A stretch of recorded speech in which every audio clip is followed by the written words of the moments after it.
Hello.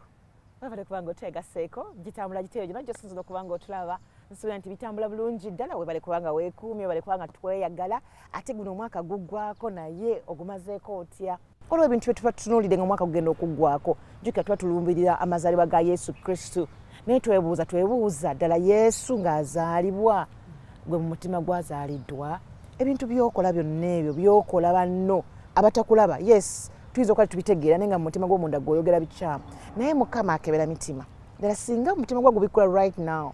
anakkiriza omwana wo gw'alina bw'ati okuzaalibwa mu mutima gwo bwe tulina okwebuuza olunaku olwaliro mukwano gwange Ruth Kalibala bwanikanga bulijjo nkwebaza okubanga kooli era nsuubira nti byonna bye tukola obiraba era olina kyofunamu namwe mwena mwenna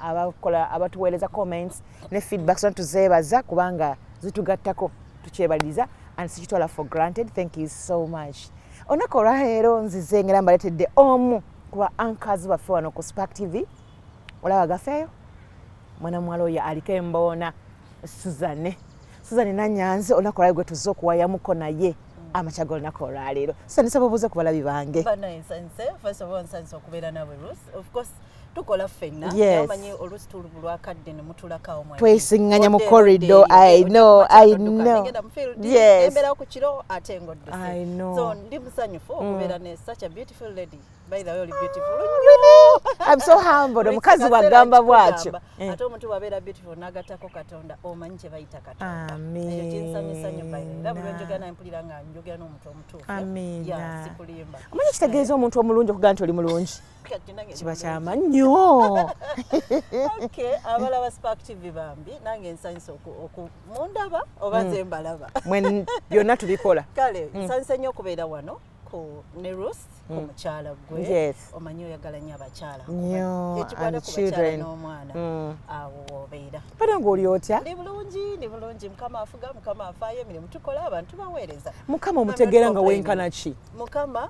mutegeera nali nkyali mu senior 2. Nali nsomera ku Victory Academy ne kati bagiyita Victory Secondary School nakulabye kakati nga tuli ku church awo nzijukira pastor okudinga jamanyi fellowships ze bali kusomera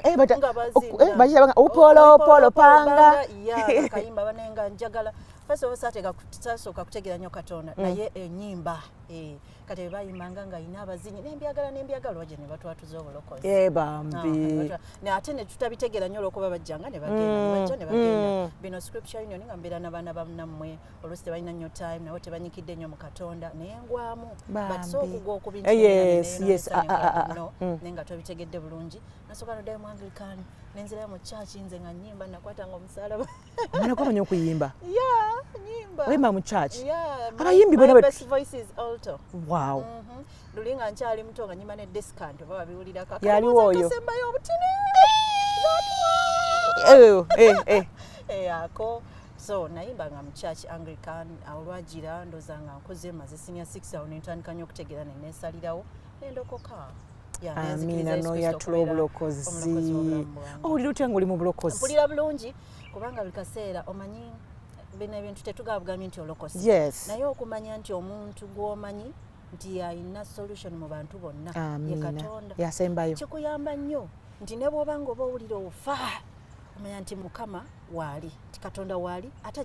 ajja kimaliriza so kinyamba obutagenda walala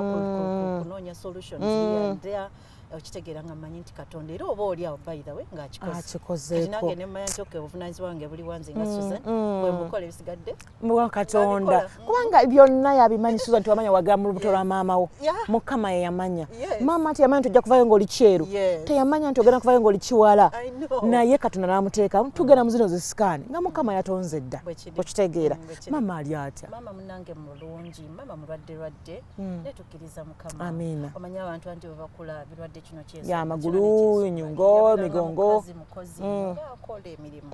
mama waffe ng'azuukuka ku makya mugera okola kyayayidde aba yasoose kgenda kulima n'akoma kusaba nga olunga mwenkana ki okusanga ne mu primary ndi mu P6 awo mama waffe ng'atuwoleza nemirimu gye nagiyigira mama ng'ayuza engoye abafumbira akola atyo n'abagololera so kati I think ne ku kyalo nga mukazi mukozi nnyo manyi abo abakyala be beesigamako omukyala Sekisamba Gladys abeera Kagoma abakyala beesigamako nti tumulina simanyi olumbe simanyi balina omwana yanjula manya balina ki mukyala sekisambu ewaka nga waliwo akambe kamukolo mpulira olugamba wangi kanzije n'aba kakambeke yes amasepiki nga manyino gazika tukatakola muno sente nga gazika mukyala sekisambu ng'abawa nalabangawo ne ku masowaani ng'abawaawo nga mukozi nnyo naye kati amaanyi gamuwedde mulwadde baba bebana abakyala nti okoze otya mwana wange mama Sekisambu kakutwale mwakubuulirire oba mama godi abamu bamuyitanga mama godi godi yani ye godi freyawe ya bamuyitanga mama godi wa mama godi ya obe wana mwandi Sekisambu nakula mama namwandi mama tata afa wenkana tata yafanga ndi mu P1 tewamulaba nako by the way kino tata teyali mukwano gwange batata abasinga nedde obeera omuto tata yasembayo okoze eki daddi kakomewo kitegeere nisinda kati otusa kubanga wamutegeera siyinza nakujjukirako nekimu wabula nzirikayo taata waliwo oba yali simanyi ava kukola ng'akutte briefcase mwalimu paani kyokka kyennina ekifaananyi ku taata wange namba paani naye ng'ate simulaba nga taata mama wange bamuwasa muto nga alina emyaka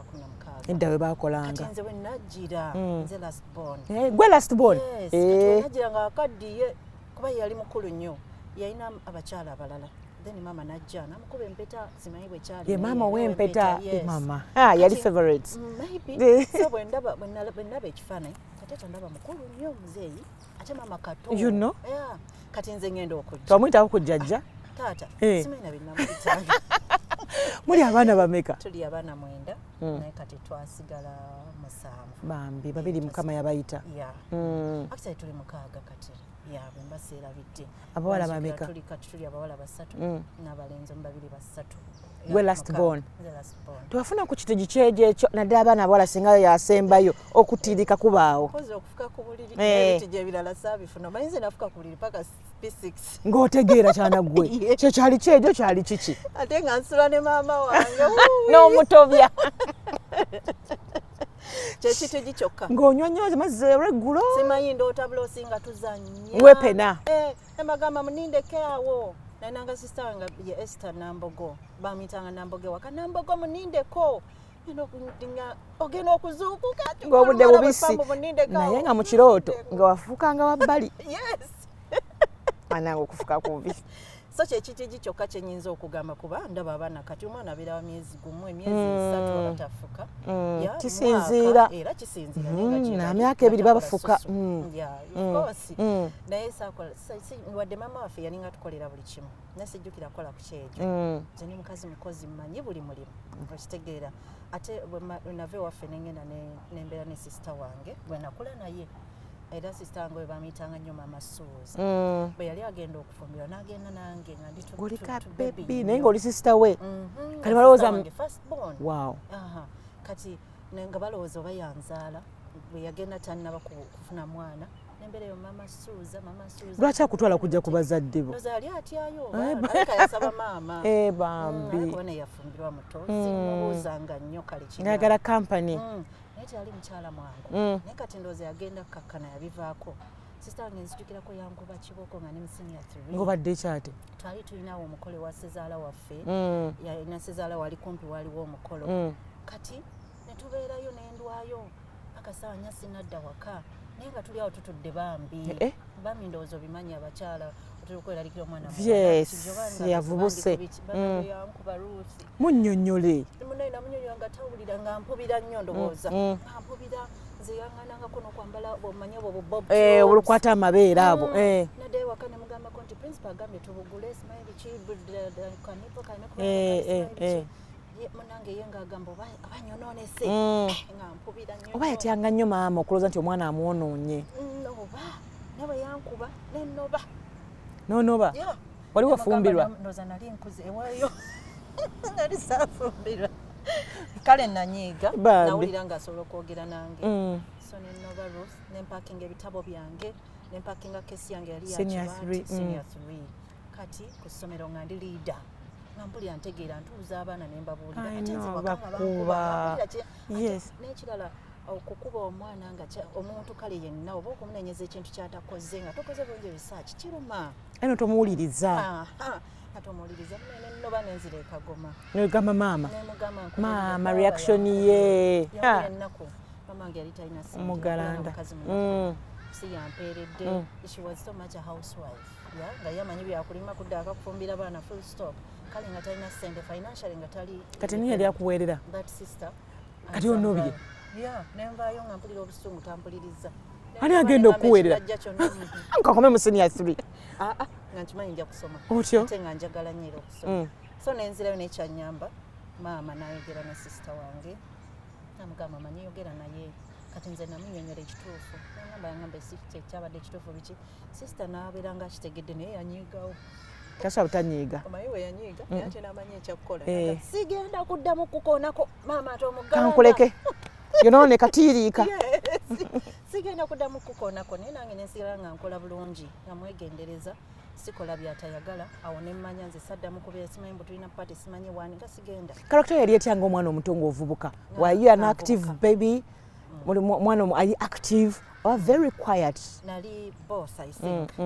nali boss ku ssomero ate newaka ewaka nga nkola nnyo mirimu sisaafoyo nga tukola nnyo emirimu bweba saba yakola mirimu kola mirimu n'ebitabo naye ate ku ssomero nga ndirida nga ndi so vocal ate nga nyimba wali prefect waki entertainment nasooka nembeera effect ya sanitary actually nasooka timekeeper nembeera sanitary nembeera entertainment yes paka lwe navaayo that is secondary and primary kati nga ndi nnyo eyeebuzibwako alabibwako ali aneesigwa nnyo abaana olwebyo byenkola ate nga ndi mugezi nga nkola bulungi mpafamunga bulungi academic naye kati ate waka nga manyiddwa nnyo nga omwana church era nasooka mu anglican eri bwe nalokoka sisange teyabitegeera nnyo nga ndokokera ku ssomero ate ne bagenda nagambe nosooka nodda backsliding nenzira mu church enansana church of uganda st stephen nga mwetubeera manyi bwe mba saturday tuli waka twagendanga ku church ne tukola practice oluva ku church waka kola mirimu kwoza ngoye kufumba ebyo kulongoosa waka just that togenda simanyi nakula sikyala simanyi mukyadde mugenze no ngewaffe nansana kagoma ewaka ewa maama so ekitegeeza emirimu gino wagiyigira nansana wa sisitawo so sisitawo yakolago kyamaanyi nnyo okustepinga yes otherwise mami yali kuwonoonya olwakuba nti gwe bebi ate oli mugalanda ate omuzungu we ate alabika naye ndowooza yakizuula yes nga yajja okugyamu omulamwa I think abazadde olusituufu n'oba obuzibu oba omwana okumugamba oba ekituufu simanyi okuyimirira n'omugamba kola bwoti oyinza okufunamu oba okumwagala kuno naye balaava eyo olowooza because I think love yalibadde nti omwana omumulira ekyokukola because you love her or him nomubula ekijja omuyamba mu future nga ovudde nawo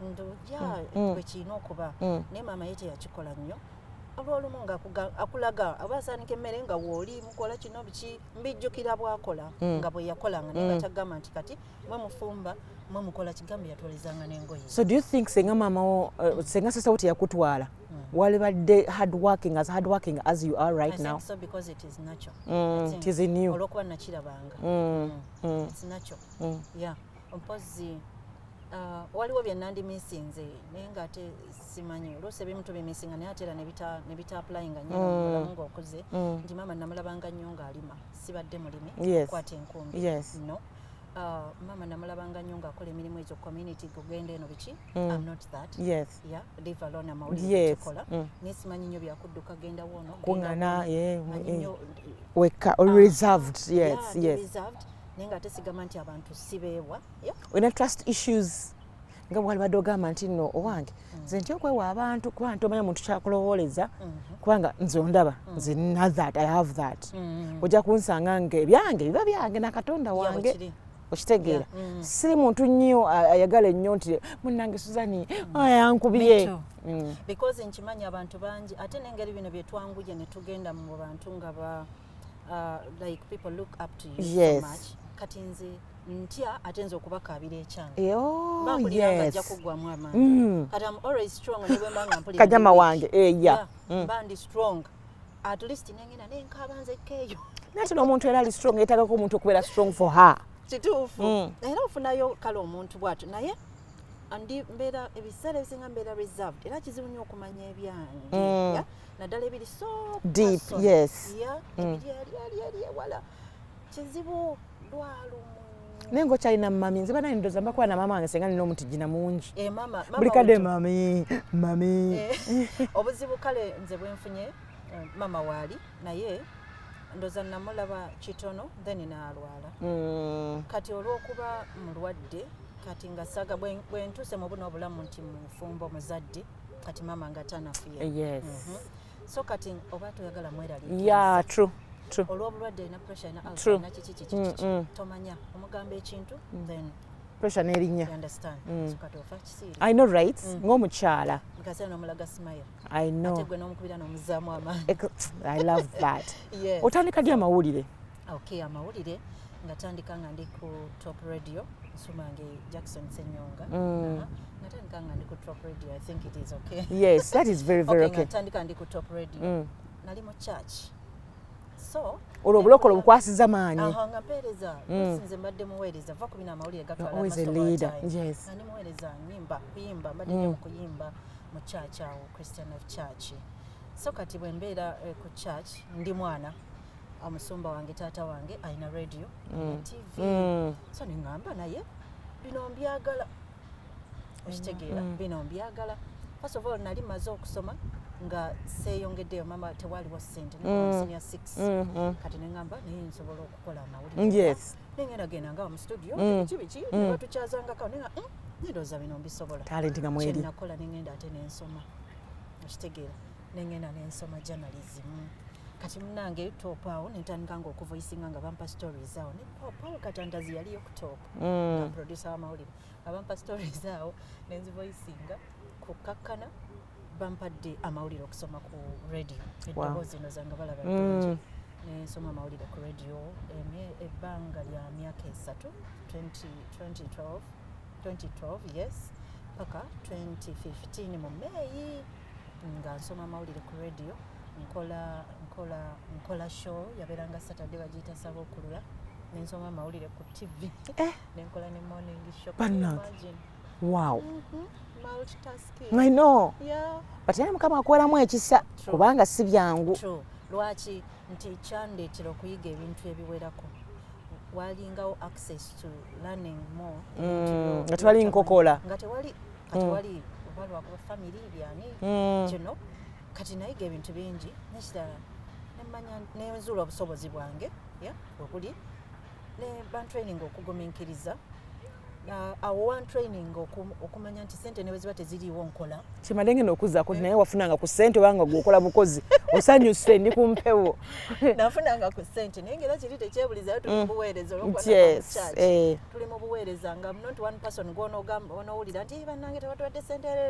mojja nobeerawo n'okola ku makyali kibiki oba myezi giwezeena ofunayo gumu ogamba amiina olina ddadi mukola ki naye nga was happy sina nnyo buvunaanyizibwa buli awo bungi nnyo waawo nga bwaliwo naye nga ndi okay bwakiwala buto so ekiseera ne kituuka nengenda ku Delta TV mukama gudde olujja olwo agudde olunene 2015 mu Gwomukaaga nengenda ku Delta TV eyo naliyo nga nasooka kubeera host wa morning show nga tulina Isaac oyo nyini Isaac Gonza oh my god hey my producer namusangayo Isaac otyo so netubeerayo nenkola morning show later nenyingira mu mawulire kakati eyo ate gyenva nenzija ku Spark TV noyingira ddala mu ocean era nempulira bulungi of course nga buli bwova obulamu bwange bunakukola naddala mu media bubadde kuva kuddala akujja mu nfuufu nakutuza n'abalangira ate atujja kuddala tuza kuddala has been my prayer ate ngera ndaba kikola nze mbirivingira nnyo mu kweyongerako nga neebuuza nnyo ntunuulira omuntu nyinza obutafuna bulungi kakisa kwogera naawe naye nga nsobola okutunuulira byokola nofuna kyojjako tojjaako bibi tofuna abakyala basinga kasa kutunulira ng'olabika bulungi ng'akunyiigira sinza nze ndi muntu ayagala ennyo abantu atayagaliza kati kizibu nnyo okunyiigira omuntu okujjako nga nkoze bubi nnyo kizibu ndwawo n'okugasimayo yonna mwesonyiwa biki banaye ndwawo ndwawo oba nkoze eki ate ndoza nkyerabira mangu that is nkola good. obuzibu nembivaako manemanyi oyo mwana wa muntu. Yes. Okuyimba kuno sinakuwuliramu ate ng'oyimbye okuva mu church tokirowoozaako abaana bali balya ssente Susan otusubya ssente nze wali nali kubuweereza okuyimba kulaba nga tekuyinza okunteeka awantu wesaagala ndi mu butaala naye ate saagala nnyo butaala twagala buyitiridde mbutya nti buyinza okunkozesa ekikyamu nga ki kati for example okuyimba kuyina wekukuteeka mu bulamu obuli very expensive ndaba abaana oluusi kale nga bastrugglinga so mba siri sure nti nayimba hit ate hit bwe nagiyimba erina ebijjirako ndowooza God will provide. God will provide. Oluusi si bwe kiba he provides then nawe olina okuteekamu mpulira bw'okoze eki jjukira Bayibuli egamba naawe ng'omukisa emirimu gy'emikono gyange kati emikono gino bwe gikutte nga sigikozesezza tegijja kufuna mukisa gy'anaawa omukisa alina ekigambo ekitaliiko bikolwa kiba kifu kaakati nze sikitegeera butegeezi nti God will provide nedda weewaawo onsaba naye nange nenteekamu okitegeera kati oba olina okulaba nti okay if you will provide nze nkoze enki sente zino nzijjewa mu makubo amatuufu ki ekisinza okukusoomooza mu mawulire abantu okunsuubiramu obulamu obwo bwessiri obeera ku mawulire balina engeri gye batulabamu abantu si mu bubi ne baba bamanyi mwe mwatuuka yamwe mwamalayo amawulire mulimu ng'emirimu emirala tuba ne challenges mufune ssente nti sigamba nti mwatuuka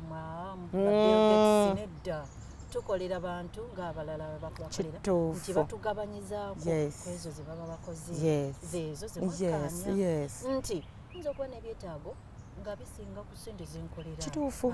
ne kati omuntu aba takimanyi Ruth okuyimirira wali ku Rolex ngule Rolex ey'olukumi oba oli awo omuntu n'akusanga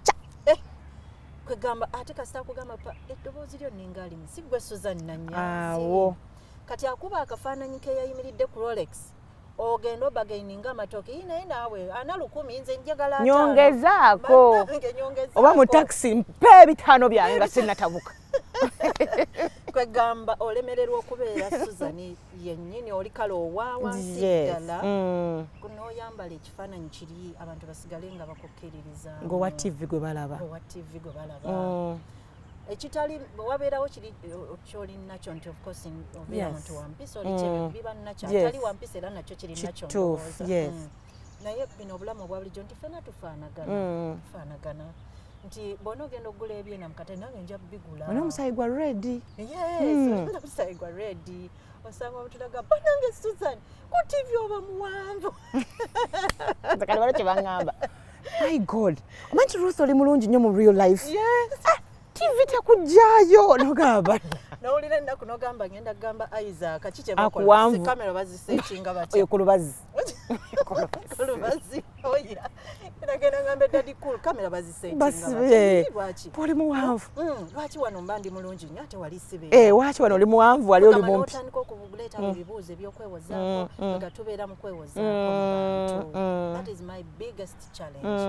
otherwise ebisigadde nomo kiki wenyumirizaamu mu mawulire kyenenyumirizaamu kwekubeera kufuna connections oyingira watosuubira nga toliyingirawo n'obuvumu nze amawulire ganyongeddeko kale okuba omuvumu nnyo nti sitya kufeesinga kintu kyonna oba n'abantu nti naye bakeera enkya ne baŋŋamba Susan ogenda ku mitinga president tutuula wano twogera naye omuntu omulala oyinza okankana okuyinza okola as long as nkoze bulungi research wange ndi mumativu nekyengendaogerako then ne connections kati Rusi ani yali amanyi nti n'atula please stop it kati ani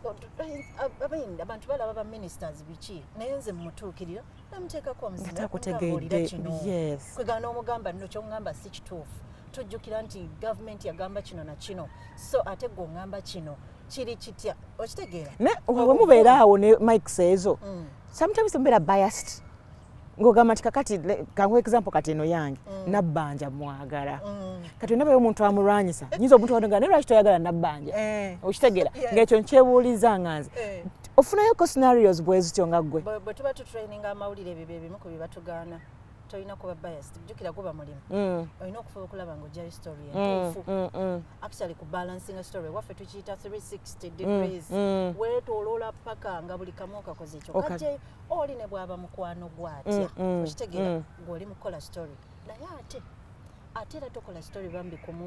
muwaayo yeah and si kuba nti mukwano gwo just naye era mu mawulire ndala ffe mu NMG Nation Media Group tetukola kuvunza bantu wabula kulaga bantu kituufu mw'oba okola amawulire first of all you identify the problem then problem yani eri luddawa ani agirina then solution kati kyekyo nti nabbanja mukwano gwo okay bagambye mu office ya prime minister biki sente bwe zizabulankanyizibwa nina okumakinga sure I get her side kuba bali baba boogera nnyo sente zino lere nfune her side okitegera tosala gwakawala nga tonasala gwakale bana ng'olina ku baana nina abaana mukwano abaana tebababala ofuuse musajja ne mukyala muganda ddala ate omwami n'omwami nina ndi mukyala Ssentebe Ssentebe bannange nga nsanyusa okutulako ne mukyala Ssentebe just eddalu it's okay ndi mukyala Ssentebe ndi mukazi mufumbo anyway nina abaana I'm a responsible woman manyo ebintu ebitufuula okubeera responsible nabyo ndowooza you know once omala okusoma no graduating nokola then bufumbo kuzaala kituufu kikufuula okubeera responsible nti olina abantu boinako obuvunaanyizibwa nti ojja kuddayo oli akugambye mami njagala kyakulya njagala yogurt njagala nga buvunaanyizibwabo nti nja kulekerwa nyinza okulema okwegulira engatto ne government nga nsabye yogurt. You understand? Just a simple. So how do you balance amawulire n'abaana? Because nkulaba ng'osoma stories ekiro ate ku makya olusimba nva kumpe watera ne nkulaba. So how do you balance? Kakati amawulire gaffe nga bw'ogambira kuva ku makya paka oba olina okukeera gye wano mugende mu field mukoze mutya. It is also a challenge by the way because bwemba nsoma amawulire abaana bange normally mbasanga beebase. Naye ku weekend I make sure nti mbeera nabo ebeeyagala ate bwemba nga ndi nabo buli kaseera mbajjukiza kozi nzaani dadi ani nzaani gwe mami ki erinnya lya mami ne balyogera ne making sure era mbeera different ya nkolayo omuwala wange abakuuma ye byatakola oba bawulire nti ddala ono ye maama wange ya nti ye mami waffe okitegeera kibaawo sinza kinnyonnyola ndowooza bulungi naye I make sure they feel your presence. Yes, they do. Nti ne bwemba mamuwa ayinza okuba oba oli amwadde porridge batayagala nemugamba okay oyagala juice oyagala ki nti njagala juice nemuga kale katomanyi porridge tujja tumutereka nywako juice naye making sure mumalamu okitegeera nti naye ate oli yeeyani mugambya asigenda kuwa juice nga tomaze mu porridge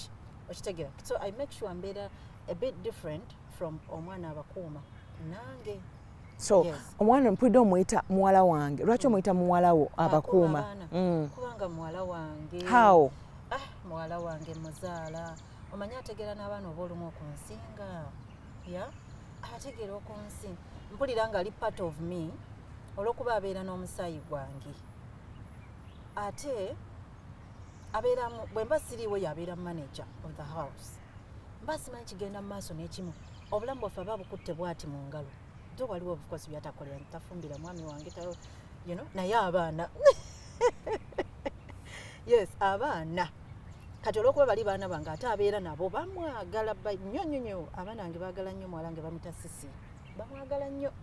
kati ekyo kinfuula okubeera nti bambi naye nina omuzaala era bw'alwala mpulira bubi like yesterday ku Sunday yali mulwadde saagenda na ku church ng'ekintu kimunyola nawulira bubi nabo bamulabaawo oli bamuyita kiike maika baby alina omwaka gumu n'emyezi 3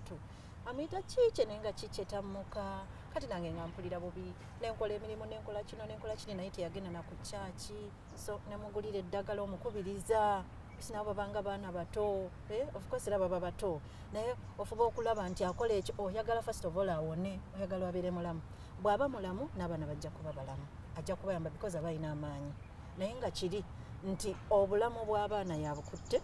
ate era n'obwaffe tomanya what happens nga I know. So kati olina okumuwuliza nti she's at home she has to feel at home and loved by the way okitegeera so bw'ofunayo akalungi n'omuwa mumanyi okutwana ku pizza okogedde n'omutwalirako of course omugulira engoye oba olugoye lundesewo n'omuwaako oba nemugulirako yalina birthday namubawa ne mumuyimbirako ku birthday okitegeera so ali part of us. Mbadde nsaba producer mpeera kikeegi nga tuwumbawumba oyogereko n'omwana omuwala asomye amawulire naye essaawa eno alaba nga kimutuddemu kimukalubidde she wants to give up so nsaba oyogereko naye nga tuwumbawumba. Omwana omuwala ndaba amawulire ge twayingiramu nga tukola siga amawulire ge tuliko kati ate abaana abasomye bangi amawulire kati naddala omwana omuwala by the way andaba first of all bw'oba oyingira mu mawulire amawulire gano gamanyi okubuza olina okutegeera kyoyagala olina okumakinga sure kiyimirirako ate olina okumakinga sure nti olina ekikufuula ow'enjawulo ku balala kuba bangi bakola ebintu basobola okukola bye tukola ate olina okumakinga sure nti ssente tezikusika nnyo wadde nga zetukolerera olina okumakinga sure tezikusika nnyo oli muwala ziyinza okukozesa ensobi.